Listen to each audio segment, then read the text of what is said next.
Bismillahirrahmanirrahim. Alhamdulillah. Alhamdulillahirabbil alamin. Wassalatu wassalamu ala Rasulillah. Allahumma shalli ala Muhammad wa ala ali Muhammad. Amma ba'd. Ya hadirun rahimakumullah. Para thalabah yang kami cintai. Insyaallah dalam video ini kita akan membahas bagaimana kita menuntut sebuah ilmu, terutama yang berhubungan ini kita banyak membaca Al-Quran. Sebelum membaca Al-Quran, ada baiknya kita mempelajari beberapa adab atau bagaimana bermuamalah kita kesesuaian dengan Al-Quran. Tidak luput bagaimana kita menyikapi para santri, para pelajar, terkhususnya mengamalkan Al-Quran dalam pelajarannya dan diaplikasikan ke kehidupan sehari-harinya.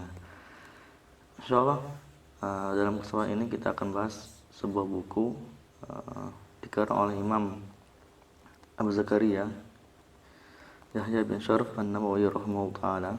Beliau ini terkenal dengan ilmu hadisnya, jadi tidak luput dengan ilmu Al-Qurannya. Beliau mengarang sebuah kitab yaitu At-Tibyan fi Adabil Hamalatul Quran. Ini At-Tibyan. Jadi bagaimana seorang ulama memberikan pencerahan mulai kitab-kitabnya, termasuk At-Tibyan ini. At-Tibyan jadi tib atau pembersih dalam hati, atau biasanya disebutkan adalah secara umumnya pembersihan. Fi adabil hamalatil Quran, seorang adab membaca Al-Quran. Dari sini mu'alif rahimahullah, kita baca dulu biografinya.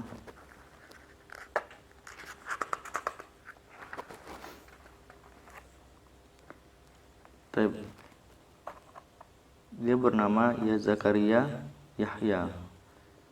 Jadi nama beliau Abu Zakaria Yahya bin Syaraf An-Nawawi rahimahullah ta'ala. Imam An-Nawawi ini lebih terkenal dengan Imam Nawawi al-Mutawaffa sanah Situmiyah ini. Jadi tahun wafat beliau adalah 676 Masehi. Dalam buku beliau pertama kali beliau menyebutkan tentang khutbatul kitab, bagaimana beliau mengarang dan tujuannya seperti apa.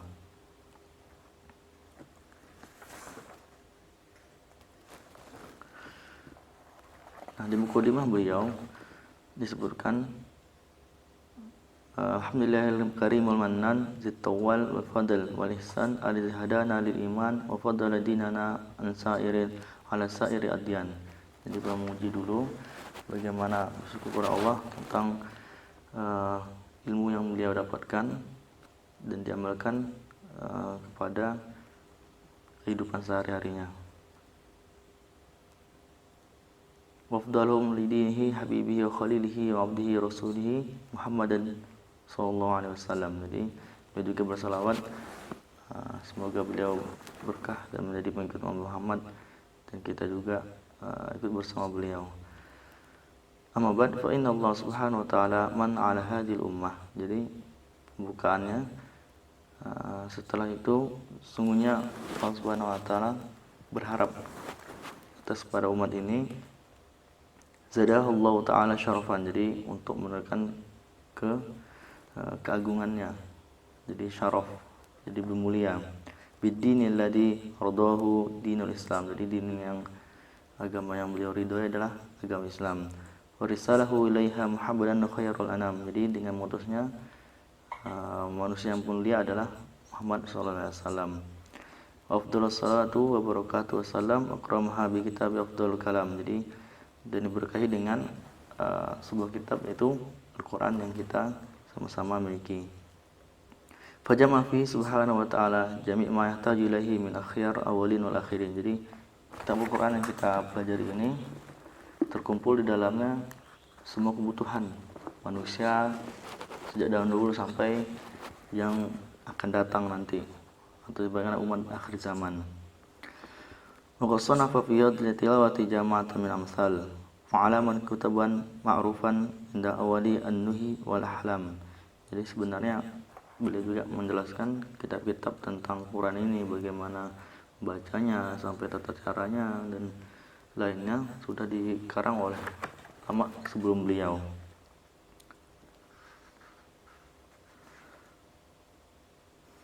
Fawaitu hal baladatuna Damashq hamahallah wa sanaha wa sa'ir biladil Islam mukaththirina min i'tina' bi tilawatil Quran al-aziz ta'alluman wa ta'liman. Jadi ketika itu beliau di Damaski atau Damaskus sekarang banyak melihat para penghafal Al-Quran dan juga majlis-majlis untuk mengajarkan Al-Quran. Wa aradun wa dirasatan, jadi ada yang secara privat atau sekolah itu ada. Fi jama'atil wa furoda, jadi secara berjamaah, jadi belajar Quran secara berkelompok, atau furoda, jadi masing-masing pelajari Al-Quran. Mujtahidina fi dzalika bil layali wal ayam, jadi mereka itu sungguh-sungguh mempelajari Al-Quran itu baik malam atau siang. Zarahullahu harsan alaih, jadi semoga Allah berikan mereka keistiqomahan. Wala jami'an wa ta'at, jadi taatnya itu bukan hanya membaca Al-Quran, tapi hal-hal yang lainnya. Muridina wajhallahu zil jalal wa ikram fada'ani dzakla ila jama' mukhtasaran fi adabi hamalatihi. Jadi berat beliau ketika melihat banyak para thalabah ketika itu di Damaskus mempelajari Quran secara baik sendiri atau yang lainnya, beliau berinisiatif untuk mengarang sebuah kitab bagaimana kita ini menyikapi Al-Quran yang kita baca.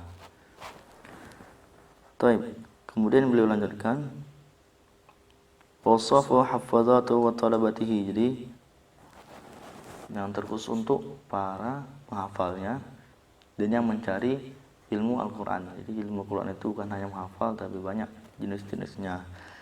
Faqad wajaba Allah Subhanahu wa taala an-nasihah li kitabih. Jadi beliau juga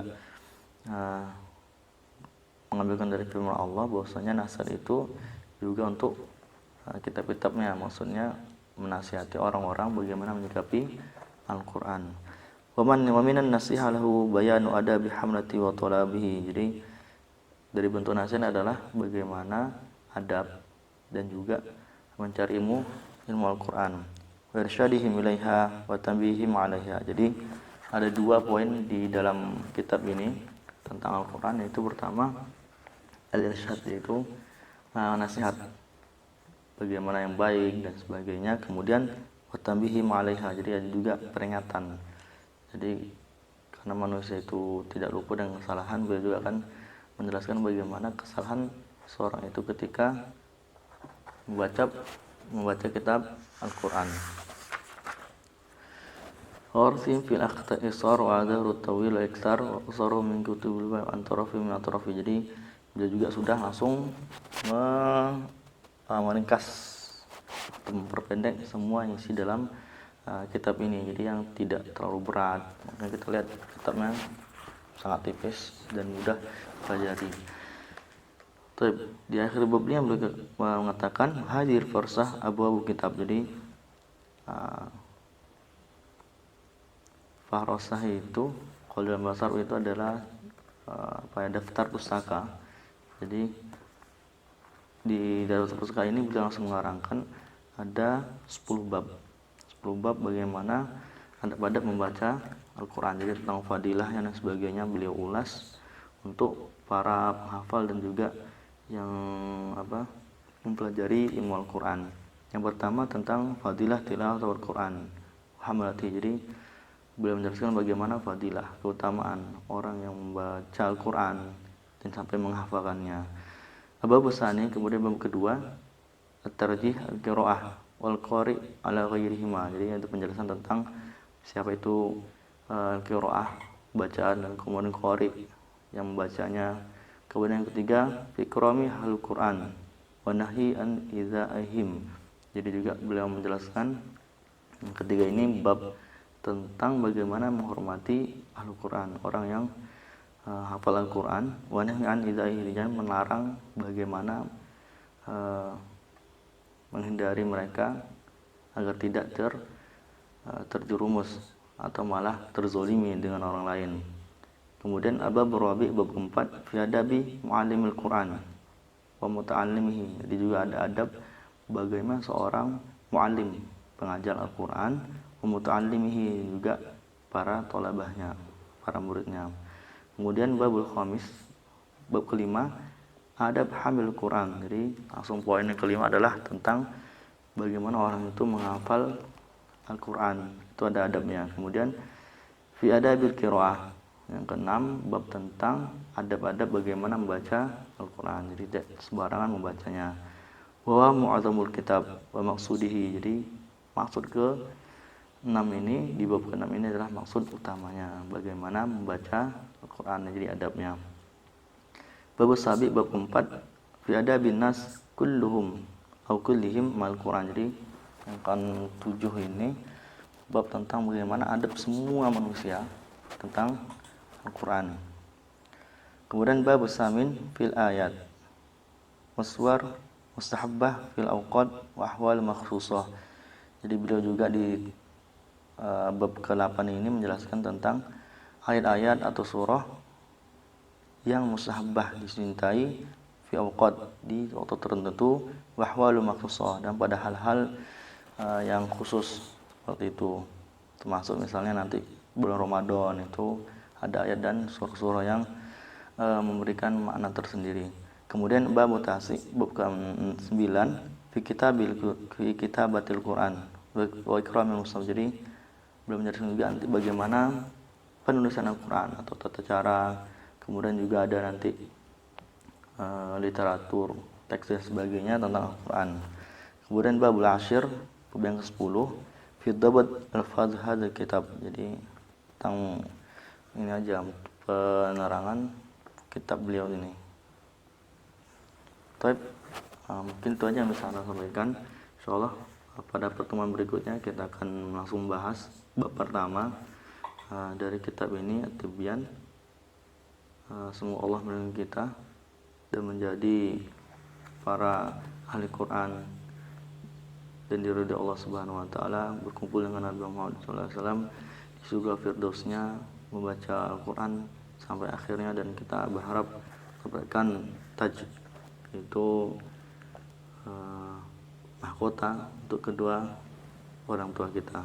Amin ya rabbal alamin. Sekian yang bisa saya sampaikan, kurang lebih mohon maaf. Al-afu minkum wa syukrulillah, syukur kepada Allah, dan mohon maaf pada kalian jika ada kesalahan. Assalamualaikum warahmatullahi wabarakatuh.